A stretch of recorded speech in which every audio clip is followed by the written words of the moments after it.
We're diving deep into a story that sent shockwaves through the tech industry. On April 24th in 2025, District Judge Yvonne Gonzales Rogers delivered a landmark decision finding that Apple committed a significant antitrust violation. But this wasn't just any ruling. The judge found that Apple had willfully disobeyed a previous order and took an extraordinary step of issuing a rare criminal referral for both Apple as a corporation and its vice president, Alex Roman, to federal prosecutors. This was based on what the judge described as misdirection and outright lies in testimony provided by the court. At the heart of this battle are those contentious app developer fees, specifically Apple's 30% commission, and critically now, the restrictions on linking to alternative payment systems outside the Apple ecosystem. The judge ruled that Apple's actions, including attempting to impose a 27% fee on external payments and showing intimidating security warnings, were deliberate attempt to make these alternative options commercially unusable. This decision mandates immediate changes to Apple Store policies, and it's poised to dramatically reshape the App Store competition forever. We're going to break it down exactly what this means for developers, users, and the future of digital marketplace. So what do you think about this decision, John? Love it. Yeah, just to get into some of the details. So they're in contempt of violating a 2021 injunction, which I don't know if you guys remember, Epic Games sued Apple for anti-competitive practices. And so the original injunction required Apple to allow developers to direct users, like you said, to alternate payment methods outside of the App Store, which bypasses their commission. Instead, like you said, they implemented a 27% commission, right? So the judge determined that these actions were designed to undermine the court's order and maintain Apple's lucrative revenue stream. So in the deliberations, there was evidence presented in the court that showed that Apple's leadership, including CEO Tim Cook and finance executives, made calculated decisions to limit the impact of the injunction. So there was some internal documents and some testimony that revealed that Apple considered several options, but consistently chose those that would preserve its commission revenue. And so they accused Apple of using attorney-client privilege to hide documents, and even referred to code names like Project Michigan to conceal its strategies. And like you said, Alex Roman, he was singled out because he provided misdirection and outright lies under oath. So that's crazy. What are your thoughts on all this, Craig? Yeah. So when the judge ordered them, like the big thing is, hey, you can't force them to purchase everything on your store. They can go and purchase stuff elsewhere, and they don't have to pay you for that. And so when the judge ruled that, Apple said, whatever, okay. Then they put all these warnings and still enforce this and kind of hit everything behind the scenes. So they actively went against the judge's ruling, and therefore we got some criminal charges. And, I think we can argue whether it's good or bad, but, corporations need to be held accountable when they break the law. Yeah, I agree. And, especially the people who were in charge of breaking the law, I think, not just the corporations. Yeah. So I'm not sure what the criminal charges against the corporation will do, but ideally the person will lose their job at Apple, and we'll see what happens if they'll end up going to any jail time or whatnot, but we'll see, right? The ruling includes several critical components that will reshape how Apple conducts its App Store business. Immediate compliance mandate. The judge ordered Apple to stop obstructing developers from including links to alternative payment systems in their apps. The time frame for compliance was immediate, showing the court's frustration with Apple's previous delaying tactics.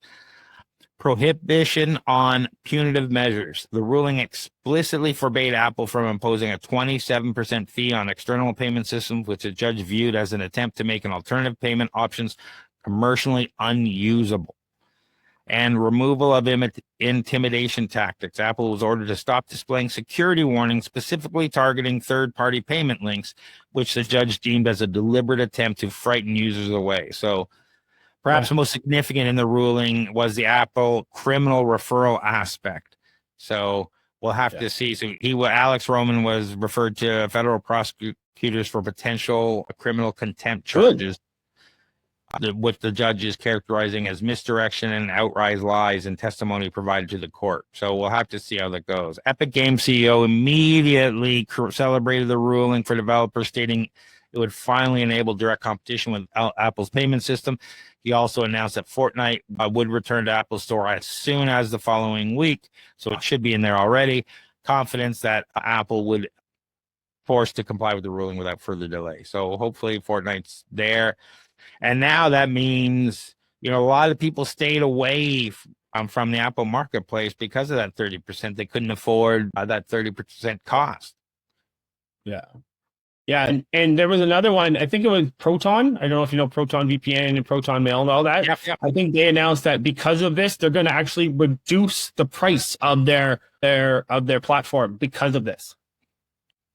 I didn't see that, but that's the thing. I'm not surprised, because that's what's going to happen is people's profit margins will go up, or, they'll take less of a cut. Like if you buy it off their, it's one thing I used to like to do is I'll go to a company and buy the software right directly from them, because they get the money. Apple doesn't get a 30% cut.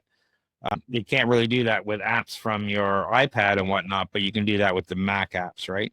So when they box you in and then force you to pay this exorbitant fee, that's where things come into play. And it's going to see how it affects. I'm going to see how it affects other app or store ecosystems that lock you in as well.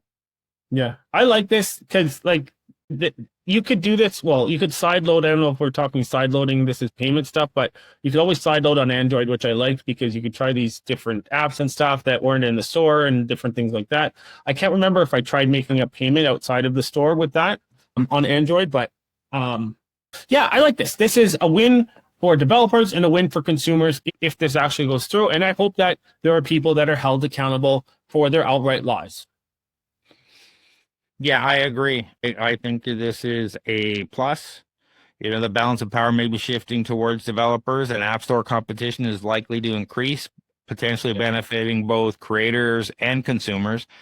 Developers now have more leverage and new strategic opportunities. Given all these potential changes, lower fees, more payment options, and potentially more innovation, how do you think this ruling will change the apps you use every day or impact your favorite app developers? Let us know in the chat below. Well, so there'll be a Startup Investor Drinks in June. I've got my head down for my Shred clients and grants and things like that. But if you do want some help, feel free to reach out to me on LinkedIn, John Irwin. But if they need help with coaching for their business, anything related to helping them with their business, how do they find you, Craig? Well, Startup Investor Drinks is June 26th. So mark your calendars, go to Startup Investor Drinks TO and get your tickets. We will be having a automation event during Tech Week as well. I just haven't booked it yet, so look forward to that. And if people want coaching, if you're stuck, you can go to startupcoach.ca or click on the Startup Coach button, book a discovery call. We'll have a 15, 20-minute call, and we'll see if it makes sense to work together, if we can help each other, you like our style, that kind of stuff. Feel free to book that free call anytime. And for everything else, check it out at torontostarts.com. And if you're looking to automate your business, take it to the next level, stop doing the repetitive tasks, check out flowgrammer.ca for all your automation resources. And if people looking for non-dilutive funding, John, where do they go? Come find me on LinkedIn, John Irwin. Yeah, any kind of non-dilutive funding. I guess in June right now, we'll have maybe FedDev open right now. So awesome. And just as we said that, I got a new TidyCal booking right now for Startup Coach meeting. Thanks, somebody, for watching and booking that. We'll see you all next time on Silicon Scoop. Thanks for listening.